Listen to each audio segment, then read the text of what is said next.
अगर आप ड्रीम 11 जैसी गेमिंग ऐप का इस्तेमाल करते हैं तो आपके लिए एक इम्पॉर्टेंट न्यूज़ है। ये सभी ऐप जो है बहुत जल्दी बैन होने वाली है और ये जो भी इन ऐप्स का इस्तेमाल करेगा तो उनको 3 साल तक की जेल हो सकती है। और जैसा कि आज यानी 20 अगस्त 2025 को अमित शाह जी ने 4 इम्पॉर्टेंट बिल लाए थे लोकसभा में। इसमें 130th अमेंडमेंट बिल 2025 और इसके साथ साथ ही government and union territory amendment bill 2025, इसके साथ साथ ही Jammu and Kashmir reorganisation bill 25 और लास्ट में promotion and regulation of online gaming bill 2025। बहुत सारे लोग जो है लाखों रुपया लगाते हैं ऑनलाइन गेमिंग में, जैसे कि ड्रीम 11, सर्कल 11, विजन 11 के साथ साथ और बहुत सारी ऐसी ऐप्स हैं जिसमें बहुत सारे लोग जो हैं काफ़ी ज़्यादा पैसा लगाते हैं और काफ़ी ज़्यादा नुकसान होता है उनका और अपना टाइम के साथ साथ पैसा भी बर्बाद कर देते हैं। कुछ ही लोग लकी ऐसे होते हैं जो कि इन ऐप से पैसा कमाते हैं, लेकिन मैक्सिमम लोग ऐसे होते हैं जो इन ऑनलाइन गेमिंग ऐप से काफ़ी ज़्यादा नुकसान उठाते हैं। तो जिसकी वजह से अमित शाह जो कि होम मिनिस्टर ऑफ इंडिया है, उन्होंने ये सारे बिल लाए हैं जिनमें ऑनलाइन गेमिंग बिल 2025 भी लाया। सो बहुत सारे लोग जो है ऑनलाइन गेमिंग में लाखों करोड़ों रुपया अपना गंवा देते हैं और डीप डिप्रेशन में चले जाते हैं जब उनका काफ़ी ज़्यादा लॉस होता है। तो इसीलिए इन चीज़ों को देखते हुए ये promotion and regulation of online gaming bill 2025। जैसा कि अगर ड्रीम 11 की बात करें तो उसमें करोड़ों अरबों रुपया हर दिन लगता है। जब आईपीएल वगैरह की गेमें होती हैं उसमें बहुत ही ज़्यादा पैसा जो यूथ है उसमें लगाता है और साथ ही साथ अपना टाइम भी वेस्ट इन गेमों में करते हैं।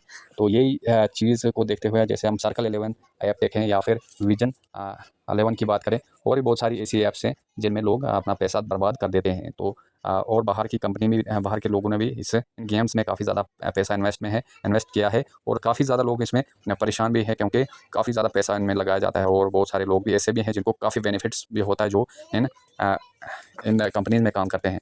तो ये एक अच्छी खबर है क्योंकि काफ़ी ज़्यादा लोग अपना टाइम वेस्ट के साथ साथ पैसा वेस्ट भी करते थे। तो कहीं ना कहीं इन चीज़ों से दूर अगर रहेंगे यूथ तो अपने काम पे ज़्यादा फोकस दे पाएंगे। सो अगर अब आने वाले टाइम में ये बिल पास हो जाता है तो उसके बाद कहीं ना कहीं अगर कोई ये ऐप्स यूज़ करता है उसको जेल के साथ साथ जुर्माना भी देना पड़ेगा। सो अगर बाकी बिल्स की बात करें तो bill to remove PM CMs arrest for over 30 days. अगर कोई भी लीडर है या कोई पीएम या सीएम है जिस स्टेट का, वो 30 डेज से ज़्यादा अरेस्ट होता है तो उसको रिज़ाइन देना पड़ेगा। ये एक नया बिल लाया गया है। जैसा कि हमने अगर किसी लीडर के खिलाफ सीरियस क्रिमिनल चार्जेस होंगे और मोर देन 30 डेज़ के लिए वो अरेस्ट किया जाएगा तो वो उसको रिज़ाइन फोर्सफुली देना पड़ेगा।